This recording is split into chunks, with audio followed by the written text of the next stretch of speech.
Cast your minds back to earlier this year when Matt Parker and Trey Stone signed the $1.5 billion deal to crank out 50 more episodes of South Park, how the show was getting glazed to here and back about how South Park, is the one last bastion where, they really don't care, man. They're going to go ahead and they're going to attack everybody. Oh, they're so witty. They're so on top of things. And then season 27 rolls around after they get that fat paycheck, and now we're starting to see the knock-on effects of, hey guys, we cashed in, how we can go ahead and do stuff that was tired years ago and has been proven to be the impetus of creative rot along the exact same time frame, because South Park creators say show attacks Trump because politics are pop culture.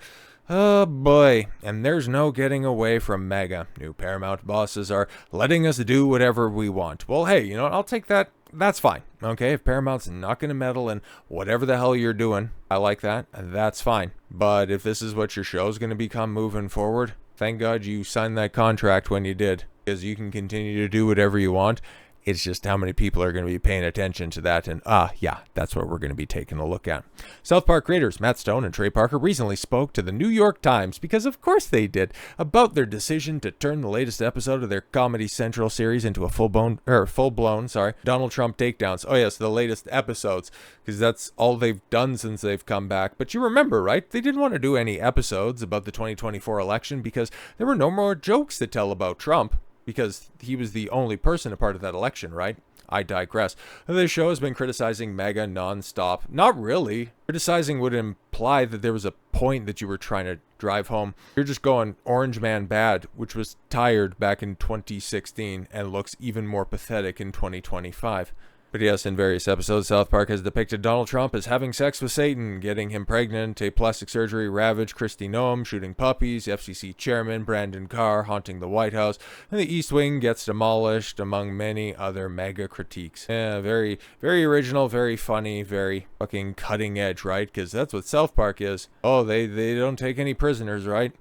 It's not that we got all political, as politics became pop culture. Oh, bro. Now, I've never been a big fan of South Park. I've said this time and time again whenever we discuss it. I always think that they're a day late and a dollar short when it comes up on their commentary. Like, wow, really stunning, really brave to take shots at Lucasfilm and Disney in 2023. Hey, guys, you know that they did some bad stuff with Star Wars? Wow, yeah, really on top of your references there, guys. But when they're totally irreverent, the likes of Bigger, Longer, Uncut, bunch of the games, and hell, even some of their more famous episodes of TV, there's some funny stuff that can be found in there. Not taking that away from them. But when you take a look at their track record in regards to lampooning political figures, one episode, maybe one reference about Obama? Tell me about all of those funny political things that, because obviously during the Biden regime, the politics weren't pop culture at that time. No, of course not. It was only during this most recent Trump administration, right? But yes, going back to the interview here, noting that regular conversations took place about returning South Park to its usual hijinks, but there's no getting away from MAGA. Oh, you guys are just admitting to brain rot. Oh, that sucks. Like the government is just in your face everywhere you look. Really? Oh, okay. Well, this is an insight into their head. Whether it's the actual government or whether it's all these podcasters and the TikToks and the YouTubes. Oh, you couldn't sound like older men all of a sudden. Holy shit. Can we just get Matt and Trey from like Air Basketball? I love basketball and all of that, and it's all political because it's more than political. It's pop culture. Oh shit, man, these guys are fucked. Someone said that the show has always sought out new taboos. Really? When deciding to parody, what to parody in its episodes, adding Trey and I are attracted to that like flies to honey. Where's the taboo? Where the taboo is over there. Okay, we're over there again. Paging Joe Biden. Paging October 7th? No? Okay.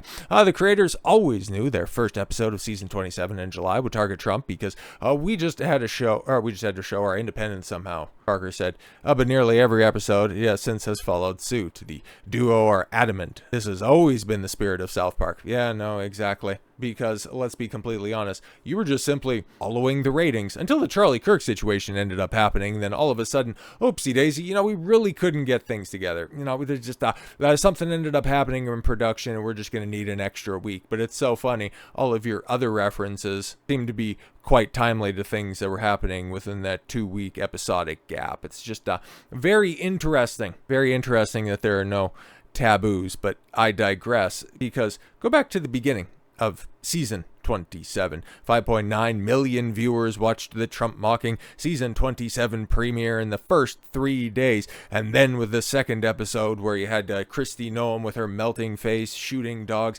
actually got an even higher rating. That ended up getting like a 6.2 or something like that. Tremendous turnout. And yes, that just goes to show you that there is still a little bit of life in that anti-Trump audience. They will go ahead and they will turn out and they will say, oh, look at you, MAGA. Oh, see, oh, South Park's taking you down. And South Park, we've always loved South Park.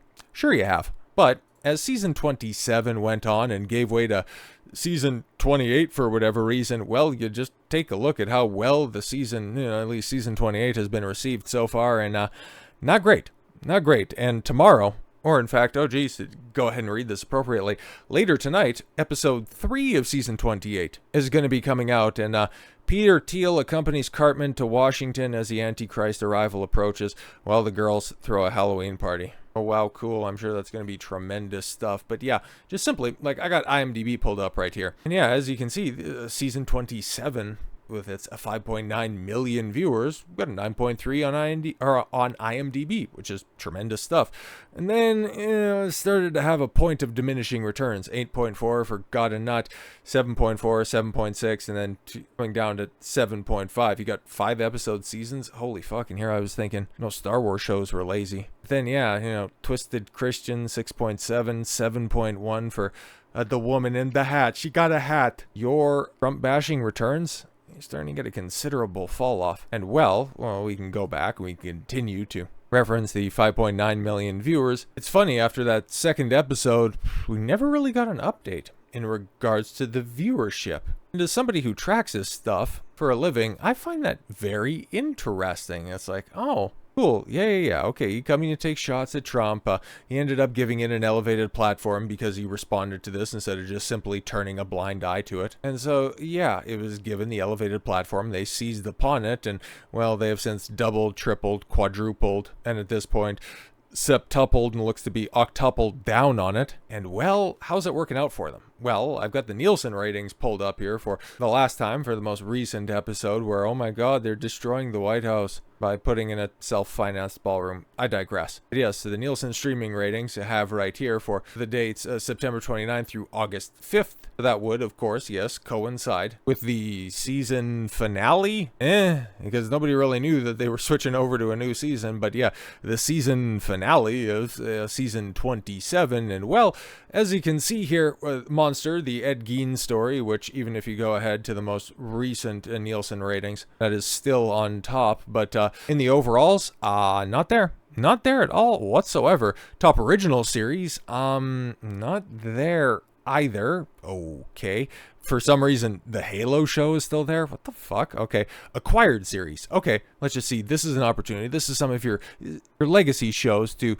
Oh, and it's not there either. The Big Bang Theory is, though. Okay, Law & Order Special Victims Unit is. And of course, yeah, it's not going to track in movies, but yeah, it's interesting, right? We know over these past few years, tracking all of these terrible Marvel or Star Wars or, hell, even new DC shows. Normally, the ones that are considered absolute bombs, they would get between 350, 400 million minutes and be considered an absolute disaster. And meanwhile, for South Park, you got some of these, like your original series, you got the 10th spot, you've got Gen V there, a show that I hear nobody talking about. At least that got into the top 10, but the super popular, the super political, the super Trump bashing South Park not tracking on any rating sites? Kind of lets you know that even though Matt and Trey are super excited about the direction of the show, the audience, coupled with the IMDb scores and a lot of other metrics that are out there, yeah, they're kind of over this stuff like it was 2018 all over again.